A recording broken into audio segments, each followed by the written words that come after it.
Hello everyone! This time I have something special for you. So I thought maybe I can dedicate the video to all you guys from Slot Forum, to Henry, Gio, and all the other people who helped me with my oxygen journey over the last 2 years. Um, and yeah, as the title says, it's about Nürburgring Endurance Series. That's something that was in my head for the last 2 years. An idea that I'd like to bring to life. And now I think we reached a state where we can make that happen.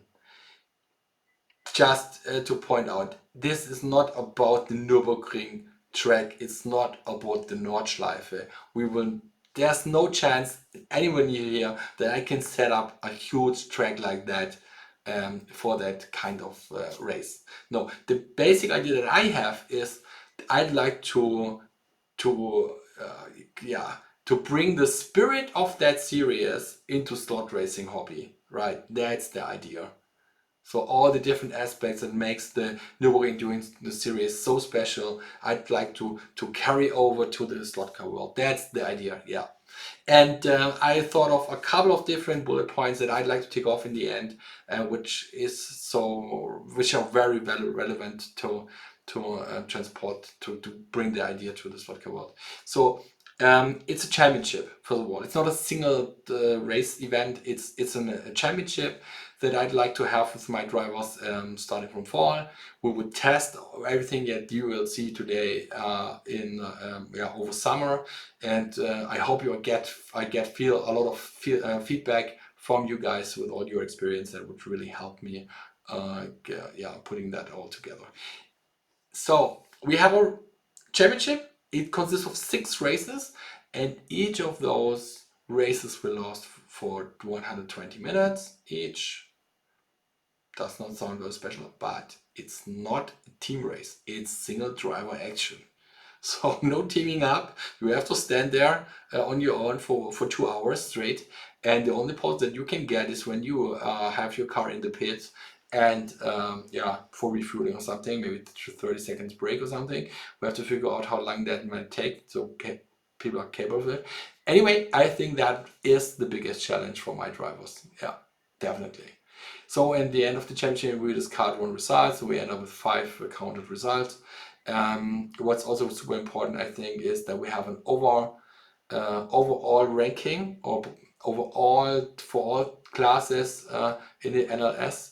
Um, so no different rankings for different small groups of drivers who like to or prefer specific cars or something. I'd like to have an overall ranking. Nordschleife. You need a permit to drive on Nordschleife. This is a great idea, I think. And I thought a lot about how can we put that together and use that in the Slotcar world. And I ended up with, hey, maybe we can have a permit based on driver ratings like silver, gold, platinum, which allows you to use specific type of cars.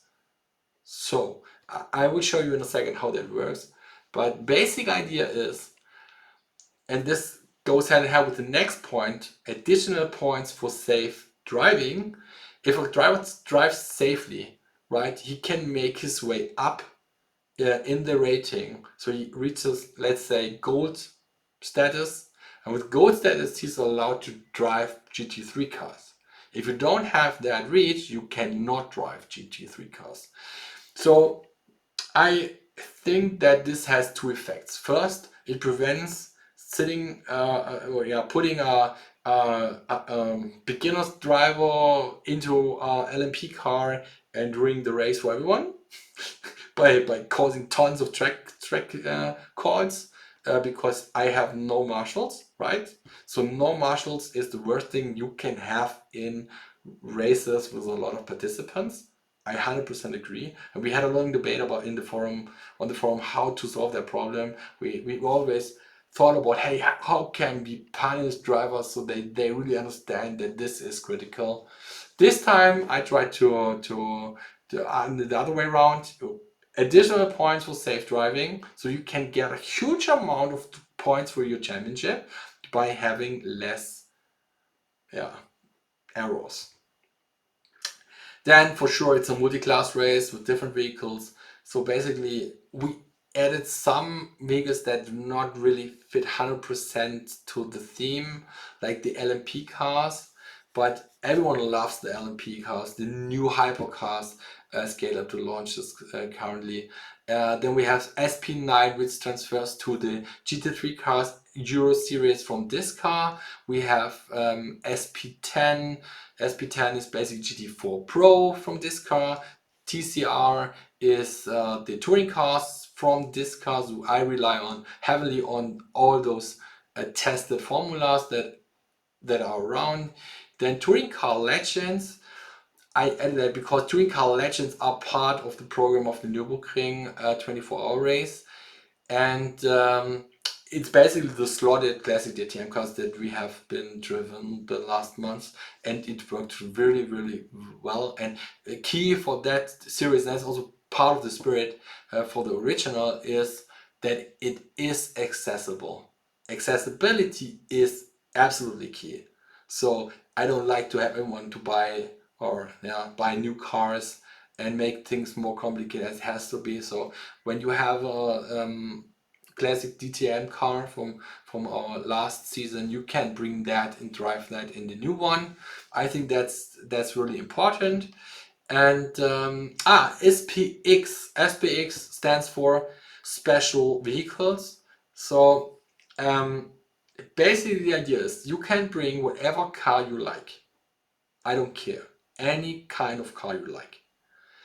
And after the qualifying, right, we will, I mean, it's based on honest feedback from the driver, and maybe I have to drive that on my track for some rounds or something like this. So we have to find out what the performance of the car actually is, and then put it into the category. Let's assume you have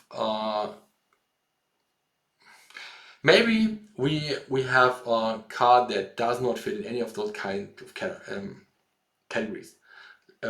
Let's say someone likes to drive a Thunder Slot, right? That might be at least as fast as a GT3 car, maybe. So then it goes with the SP9 category class. Or maybe it's I don't know, something is broken with the car. It's quite slow, and it goes with the GT4 Pro, or it goes with the touring car legend. It really depends on the actual performance of that specific car. So idea is bring whatever car you like, we check the performance, and then you drive in the corresponding class. I think that's also something that is in the spirit of Nürburgring. There are tons of classes you can bring, almost every car you can imagine on the track, right? And and you can have competitive racing if you like to. Okay, how did I set that up, right? Okay, this is a boring Excel file, but yeah, that's part of the life of a race organizer, I guess. So what I did is I studied all the official documents from the original race, from VNN, from Nürburgring Endurance Series. And I really tried to understand how how results end up in points, and they have kind of similar table. I just did only made some minor adjustments. One is I multiplied every with 10. Second, I adjusted some of those points here in between because we don't have that huge field of drivers. But the basic idea is that with each class that you drive in, with each class you can reach the maximum amount of points for your result, like 50 points in that setup. So you can reach 50 points as long as you have at least 3 participants in your class. So rating works like the following. Let's assume we have 3 drivers in the SP9 class and we have 2 drivers in the SP10 class. Then the SP10 drivers can reach a maximum of 40 points, and the second driver gets 30 points, and the SP9 drivers can get 50, 40 and 30 points. When we have 4 drivers and more, then the last one gets 10 points only, something in between, and the maximum points remain 50. So that's important, so the people don't have to search for the most common class and then you end up with a single class race, because everyone likes to get the maximum points for the race. So that's something that you have to work around, and that's how Nürburgring approached it. Okay, second table is all about errors.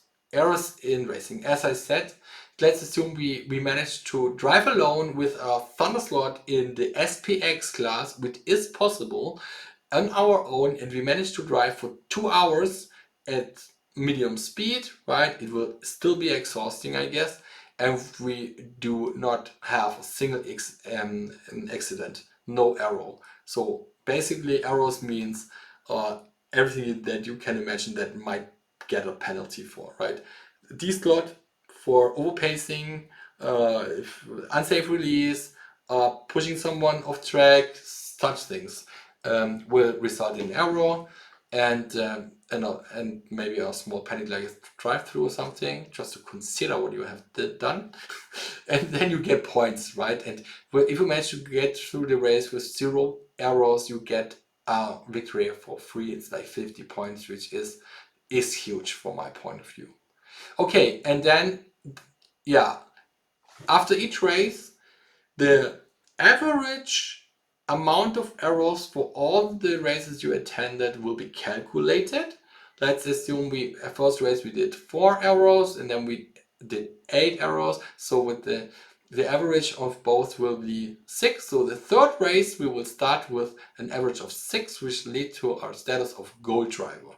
And with a gold driver, you can see it here, you can drive a GT3, a GT4, TCR and Tourenwagen Legenden.